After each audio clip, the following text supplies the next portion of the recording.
It's Renee on any given day. Hey Renee, it's Renee on any given day. Girl, what you doing? You don't know what she's ever gonna do. You sure don't, but you can guarantee this. There's something in it for you. Girl, you a trip.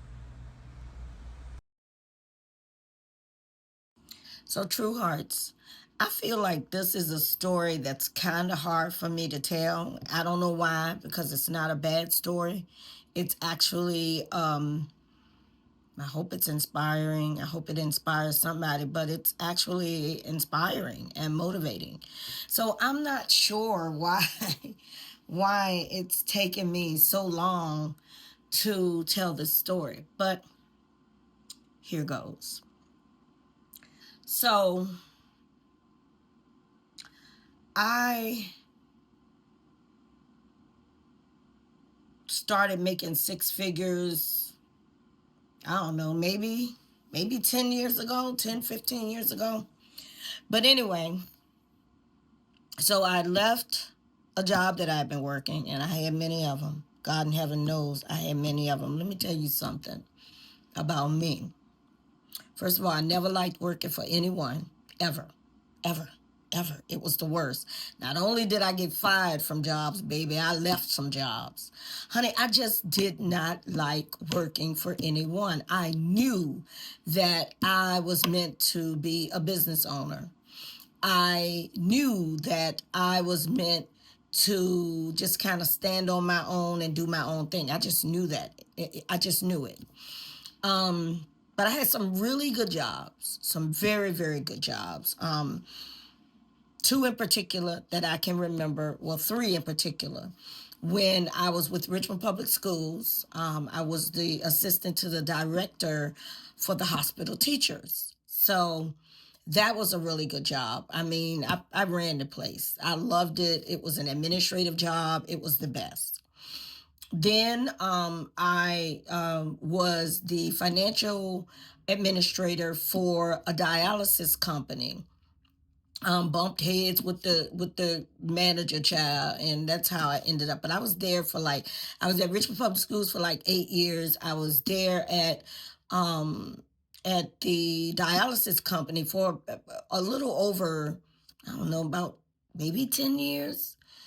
Um and then my best job, the only job that I regret was, and it's a fourth I need to tell y'all about too, but the only job that I regret was that I regret leaving and walking off of. I done walked off the folk job, child. But the only job I regret walking off of was, because I could have finished my degree, was when I was the assistant to the director for the School of Medicine at VCU. I was the assistant to the dean of the School of Medicine at VCU. Let's be clear. So, and my dumb tail walked off that job, and I could have finished my degree. So I really regret not giving that job the time that I should have given it. Just stay on there, finish your degree, and go on about your business, Renee. But I hated working for anybody. And the final job was when I was working for Philip Morris.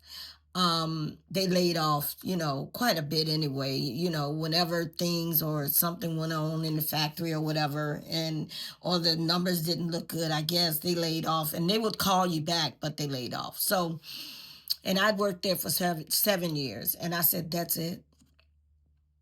Ain't nobody laying me off no more. I'm not doing this, not another time.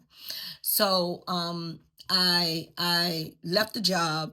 Um, was laid off, and then that's when I went on and got my real estate license. I got my real estate license. I said, I'm gonna go ahead and sell this real estate. Wasn't anything. Real estate is nothing I love doing. I just know about the business, because before I had any of those jobs, I was in the mortgage and banking industry. So I had like a total of 20 some years when I compiled my real estate career, and when I started off in the banking industry right out of high school. I started off in the banking and the mortgage industry, and I'd been, so real estate wasn't the job that I was in so in love with. It was just the fact that it was what I know. So got my real estate license and took off from there. I am very proud of this. Let me tell y'all something. I being in real estate is absolutely fulfilling. I'm still a real estate agent.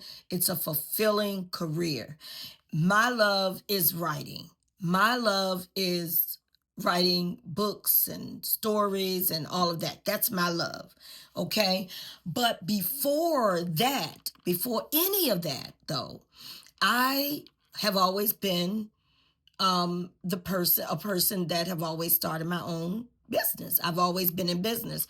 One time I had a Bailey's Personnel Services. It was basically where I found people jobs. And so some people call them a headhunters. And that's basically what I was. Like I found people jobs and I would employ them. My sister was one of my biggest people that I employed because she had great administrative skills, and she was the sister before me, and so she worked for me. And I found her a nice little administrative job, and she worked there for I don't even know how long my sister worked at that job. But anyway, I found many people jobs. Had a office in a nice office building, the receptionist, everything, honey. So and it was fairly successful, but because nothing ever stuck with me.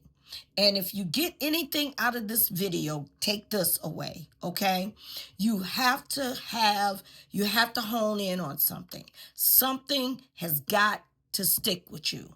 You can't, let me tell you something. My grandmother used to say, a rolling stone gathers no moth. So if you are constantly here, constantly there, doing this, doing that, you're all over the place, you're never gonna, it's impossible to succeed that way.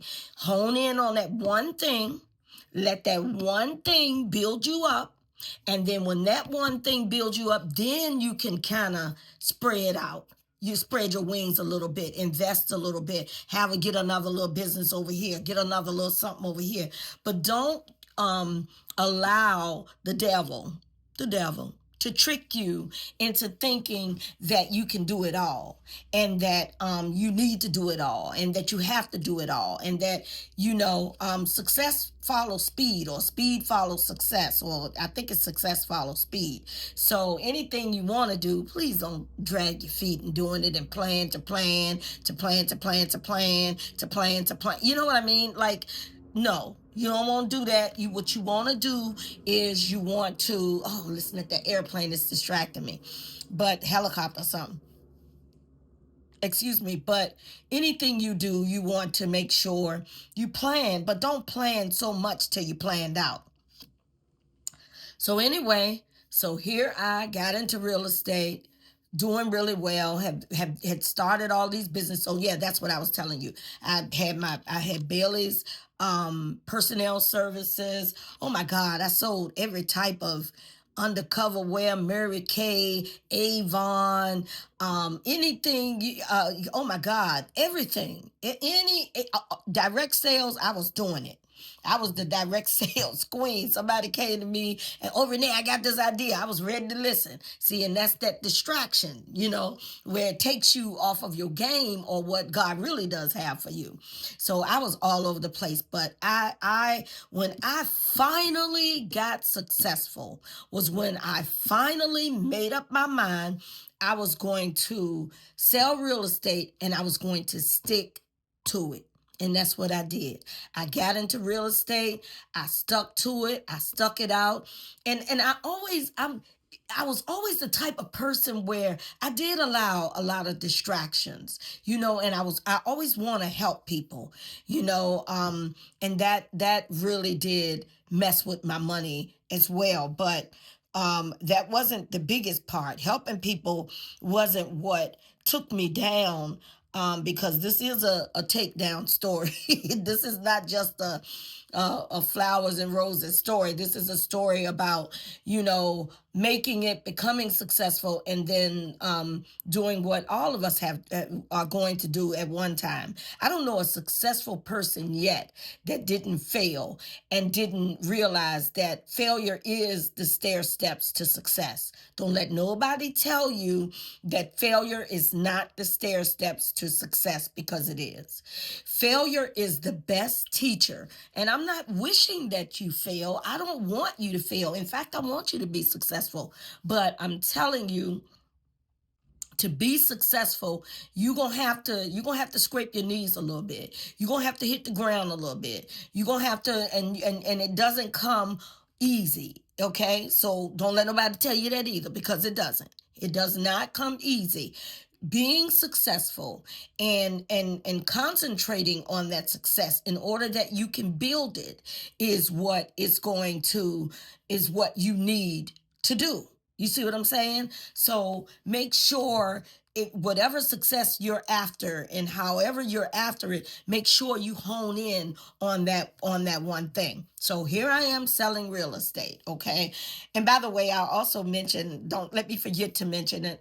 Well, let me go ahead and mention it now. So I relocated twice, okay? And relocation, living somewhere, I encourage people to relocate. I encourage it. If everybody live in the same city, all your family live in the same city, the same state, and then a disaster, like natural disasters are happening every day, and then you get a natural disaster, ain't nowhere for nobody else to run, because everybody is living in the same darn area, in the same, man, come on with all that. Have somewhere to go. Sometimes relocating is the best thing you can do to restart your life, to hit the restart button, the reset button, and do something different with your life. Okay? But we're not talking about that today. I want to tell you how I started out, how my six-figure income became a no-figure income because of some of the things that I did and some of the mistakes I made. I don't want you to make the same mistakes. So anyway, here I am, a real estate agent. I'm starting to make these six figures, honey. I'm doing good. I'm selling houses, and I mean, baby, I'm selling them. You understand me? I got my little, and listen, and I'll tell you that later. But I got my little way of doing things. I'm in business for myself, even though I'm under a brokerage, because here in Virginia, real estate agents can be real estate agents and don't have to take the test and automatically be a broker. Okay, you are a real estate agent first, and you have to be a real estate agent, a full-time real estate agent for 4 years before you can get your brokerage. Okay, so anyway, that's here in Virginia, though. Every city and state is different, or every state is different. But anyway, I'm selling. Oh, baby, I'm selling, honey. I'm doing good, honey. I got the big cars. I got the fine cars. I got the nice houses. I got the nice properties. I got riverfronts. Oh, baby, I'm doing it, honey. Honey, honey, honey. I got BMWs. I got Lexuses, because those were the cars then, So I had it all. I had it all, baby. And so one of the things I want to share with you about, and that I'm very proud of in my career, was that I single-handedly sold a strip mall here in Virginia, and I single-handedly sold a hotel. Me, this little black woman. No team. I wasn't a part of a team. It wasn't a co-listing for me. I wasn't a part of a partnership. It was me, myself, and I. Okay? And I'll put the receipts in here so you can see. Single-handedly, baby. And I was just swimming in it, honey. I was making my six figures, wasn't bothering nobody. And then boom.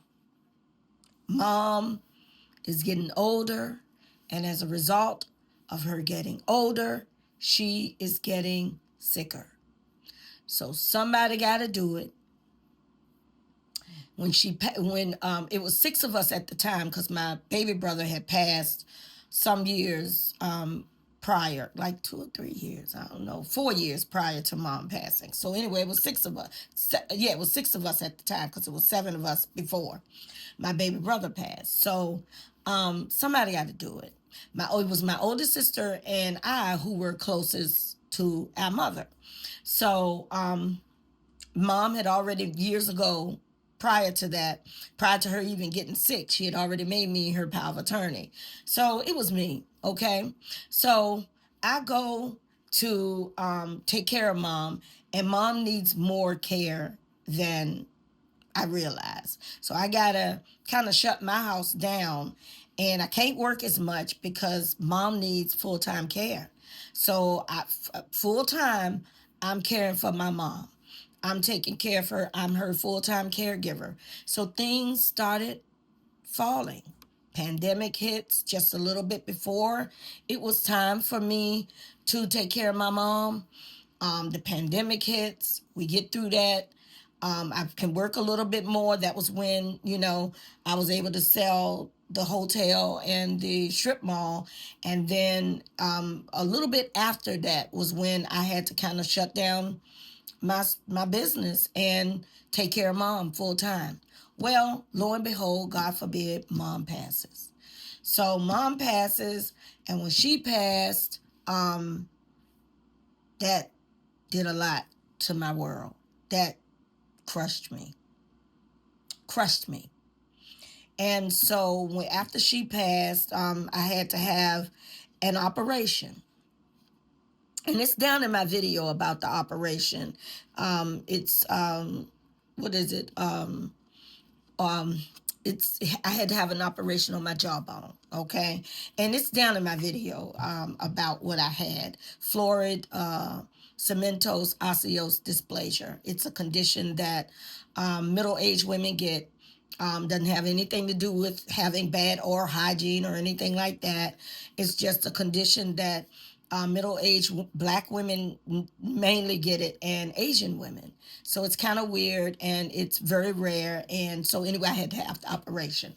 So I have the operation. My daughter say, "No, Mama, you coming to be with us for a while." And so I did that.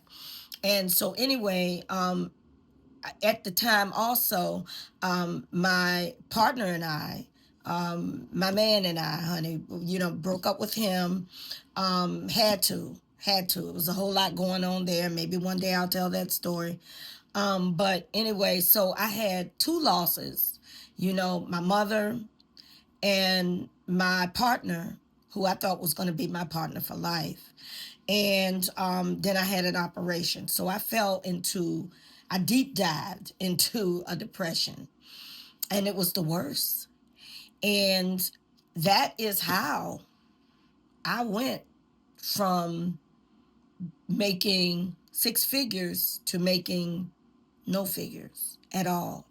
And you know what happens when you go from here, a high fall, and you fall, the higher you fall, the harder you fall. Not the bigger you are, the harder you fall. No, the higher you are, the harder you fall. Let's be clear about that. So I'm in a deep depression.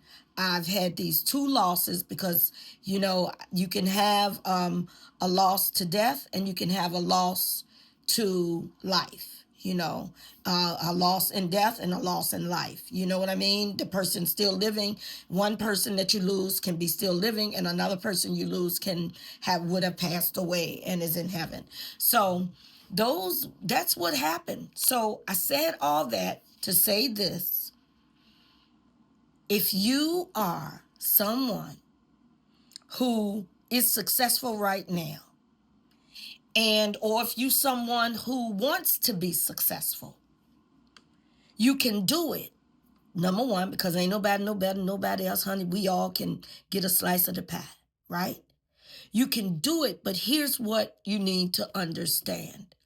Always, and I mean always, set something aside. And I know this is cliche, but always set something aside for a rainy day. At least, the very least, 10%.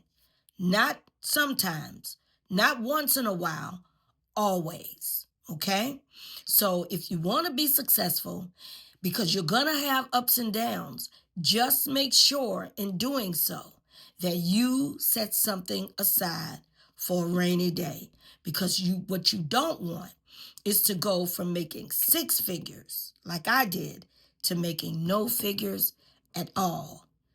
I'm rebuilding, but sometimes when you've already climbed up a mountain, it's easier to climb back up. But sometimes it's not as easy, especially if you get up in age, especially if time, is going by and you're getting up in age. So if you don't remember anything else from this video, remember that. Remember to store up. Remember to save. Remember every time you get paid, you're going to have to pay bills. You're going to have to pay car notes. You're going to have to pay mortgages. But always, before you pay any of those things, pay yourself. Okay? Now, I hope this helps somebody. But if this did not help anybody, if it did not help you, the one thing I hope, baby, is that it did not hurt you. Okay? Have an amazing day.